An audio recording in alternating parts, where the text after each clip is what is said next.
Olá pessoal, eu sou a Tamara e chegamos no capítulo 27 do livro Nosso Lar. O trabalho, enfim. Nunca poderia imaginar o quadro que se desenhava agora aos meus olhos.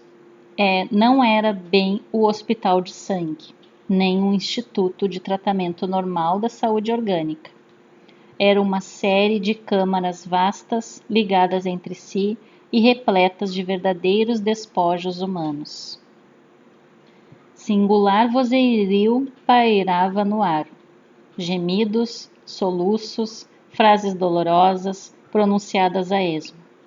Rostos escaveirados, mãos esqueléticas, faces monstruosas, deixavam transparecer terrível miséria espiritual. Tão angustiosas foram minhas primeiras impressões que procurei os recursos da prece para não fraquejar. Eles ali, na câmara de retificação, e vários gritos e gemidos. Socorro, quero ar, quero sair, estou a sufocar, não aguento mais, socorro, quero ar, e isso o tempo todo. E eles ali, André Luiz, conhecendo o espaço. Tobias, imperturbável, chamou velha servidora, que acudiu atenciosamente. Vejo poucos auxiliares. Que aconteceu? O ministro Flacos determinou que a maioria acompanhasse os samaritanos para os serviços de hoje nas regiões do umbral. Há que multiplicar energias. Não temos tempo a perder. Irmão Tobias, por caridade, gritou um ancião gesticulando, agarrado ao leito, à maneira de louco. Estou a sufocar, isto é 1000 vezes pior que a morte na terra. Socorro, socorro, quero sair, quero ar, muito ar. Tobias aproximou-se, examinou-o com atenção e perguntou: por que teria o ribeiro piorado tanto? Experimentou uma crise de grandes proporções, explicou a serva.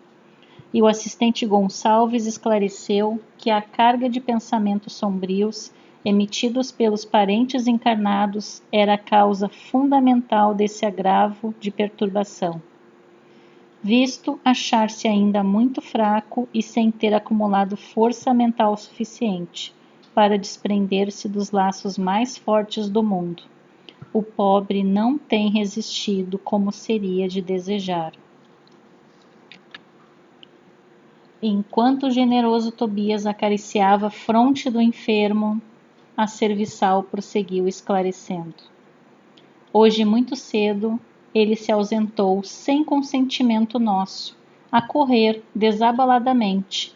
Gritava que lhe exigiam a presença no lar, que não podia esquecer a esposa e os filhos chorosos, que era crueldade retê-lo aqui, distante do lar. Lourenço e Hermes esforçaram-se por fazê-lo voltar ao leito, mas foi impossível. Deliberei então aplicar alguns passes de prostração, subtraí-lhe as forças e a motilidade, em benefício dele mesmo. Eles aplicaram passes, ao invés de ser passes para dar energias, eles fizeram passes para retirar as energias, em benefício dele mesmo. Fez muito bem, acentuou Tobias pensativo. Vou pedir providências contra a atitude da família. É preciso que ela receba maior bagagem de preocupações, para que nos deixe o ribeiro em paz.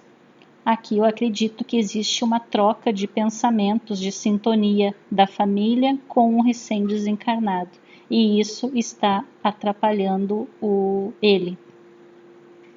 Então, eles querem dar preocupações de outros assuntos para que a família pare de pensar no ribeiro, de chamar por ele, de fazer qualquer tipo de comentário, evocação do ribeiro, para que ele possa ser atendido ali, com menos prejuízos. Fixei o doente procurando identificar-lhe a expressão íntima. Verificando a legítima expressão de dementado, ele chamara Tobias como uma criança que conhece o benfeitor. mas acusava profundo alheamento de quanto se dizia a seu respeito. Notando minha admiração, o novo orientador explicou: o pobrezinho permanece na fase de pesadelo, em que a alma pouco mais vê e ouve que as aflições próprias.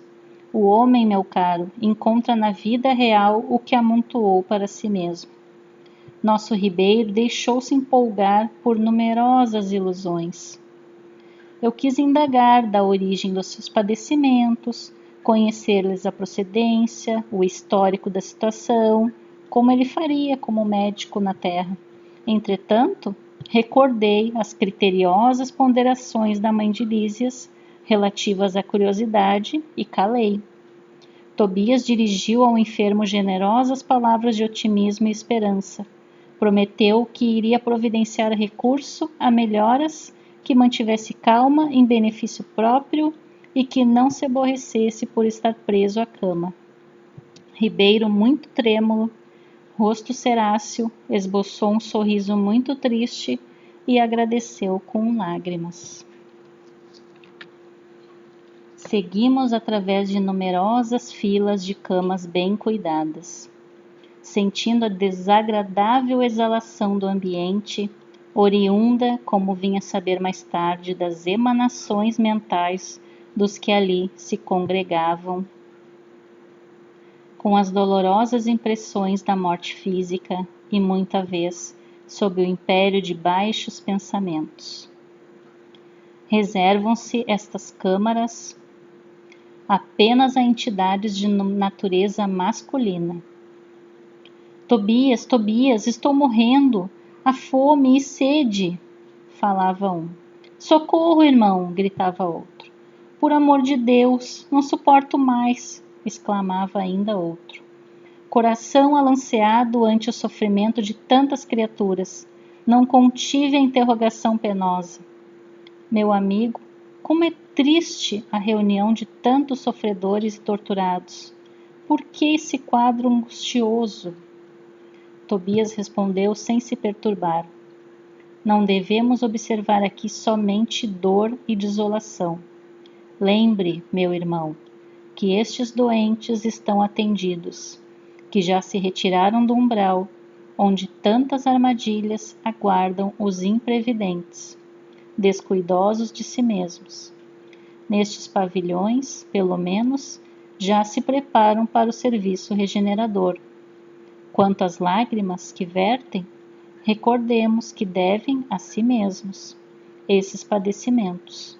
A vida do homem estará centralizada onde centralize ele o próprio coração.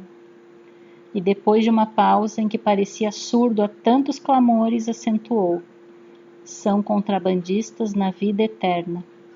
Como assim? Acreditavam que as mercadorias propriamente terrestres teriam o mesmo valor nos planos do espírito. Supunham que o prazer criminoso, o poder do dinheiro, a revolta contra a lei e a imposição dos caprichos atravessariam as fronteiras do túmulo e vigorariam aqui também, oferecendo-lhes ensejos a disparates novos.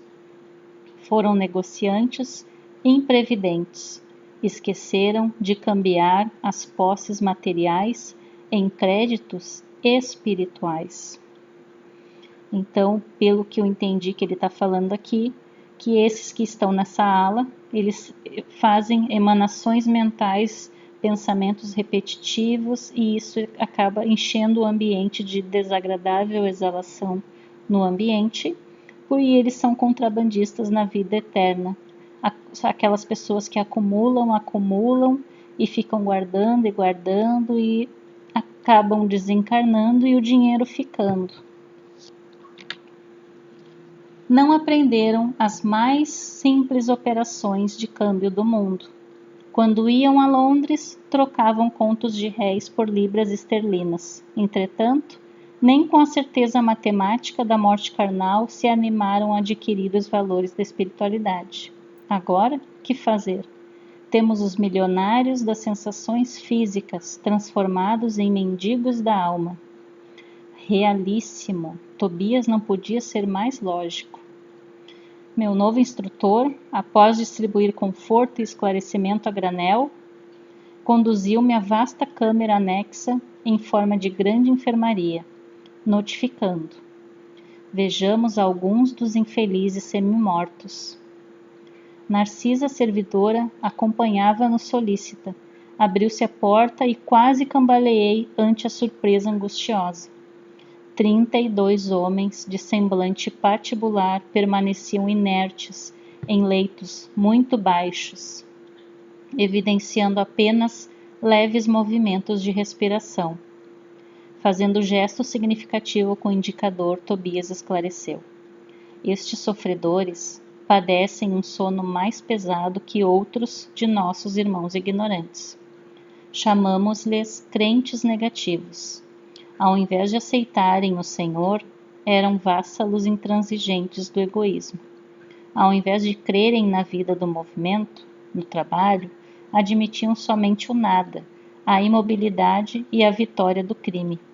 Converteram a experiência humana em constante preparação para um grande sono.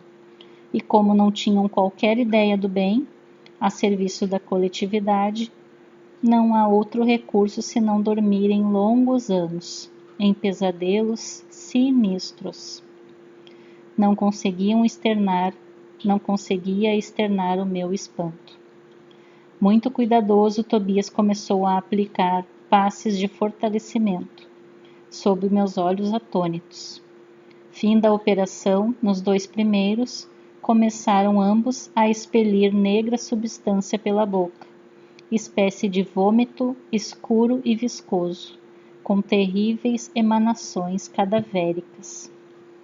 Então aqui ele está aplicando passes no sentido de fortalecimento, o que é diferente do slide anterior, que era para retirar força vital. Agora ele está colocando no passe força vital. São fluidos venenosos que segregam, explicou Tobias muito calmo. Narcisa fazia o possível por atender prontamente a tarefa de limpeza, mas debalde. Grande número deles deixava escapar a mesma substância negra e fétida. Foi então que instintivamente me agarrei aos apetrechos de higiene e lancei-me ao trabalho com ardor.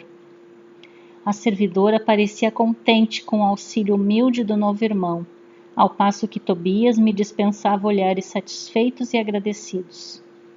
O serviço continuou por todo o dia, custando-me abençoado suor, e nenhum amigo do mundo poderia avaliar a alegria sublime do médico que recomeçava a educação de si mesmo, na enfermagem rudimentar. E assim a gente termina esse capítulo. Um beijo a todos e fiquem com Deus. E boas reflexões.